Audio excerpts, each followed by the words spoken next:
स्थगन प्रस्ताव माझा मी आपल्याकडे सादर केला आहे. थोडक्यात सभागृहासमोर मी आपल्या माध्यमातून मांडू इच्छितो.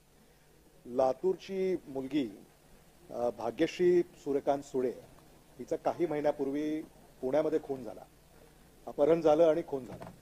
या संदर्भामध्ये लातूर जिल्ह्यामध्ये अनेक आंदोलनं आणि मोर्चे हे निघाले आणि त्या दरम्यान सन्माननीय उपमुख्यमंत्री आणि गृहमंत्री देवेंद्र फडणवीसजी यांच्याशी सुद्धा संपर्क झाला आणि गुन्हेगारांना, जे आरोपी आहेत, दोषी आहेत, त्यांच्यावर जलद फास्ट ट्रॅक कोर्ट हे गठीत करून न्याय निवाडा व्हावा अशी मागणी आम्ही केली होती आणि त्यांनी ती मान्यही केली.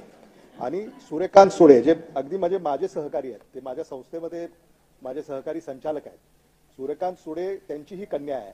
सुळे कुटुंबीय आणि यलम समाजातून ही कन्या येते. यलम समाज हा लातूर जिल्ह्यामध्येच याचा रहिवास मोठ्या प्रमाणामध्ये आहे आणि वास्तव्य इथे इतर कुठल्याही जिल्ह्यामध्ये महाराष्ट्रातल्या फार मोठ्या संख्येने यलम समाजाचा रहिवास नाही आहे. त्यामुळे त्या समाजाची अशी एक विनंती आहे की हे फास्ट ट्रॅक कोर्ट लातूर जिल्ह्यामध्ये जर आपल्याला गठीत करता आलं तर न्याय करताना त्याचा समाजाला ही मागणी आहे की लातूरमध्ये हे फास्ट ट्रॅक कोर्ट निर्माण करावं आणि लातूर जिल्ह्यातल्या सगळ्याच पक्षाच्या, विधिमंडळाच्या आणि विधान परिषदेच्या सदस्यांची सुद्धा ही अध्यक्ष महोदय मागणी आहे.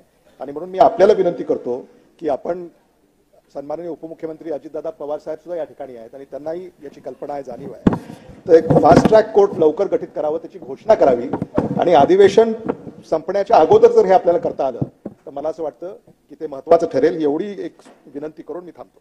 सन्मान्य सदस्य अमित देशमुख साहेबांनी स्थगन प्रस्तावामार्फत जी माहिती आज सभागृहात मांडलेली आहे त्याची गंभीर नोंद घेऊन या संदर्भात उचित कारवाई शासनाने करावी.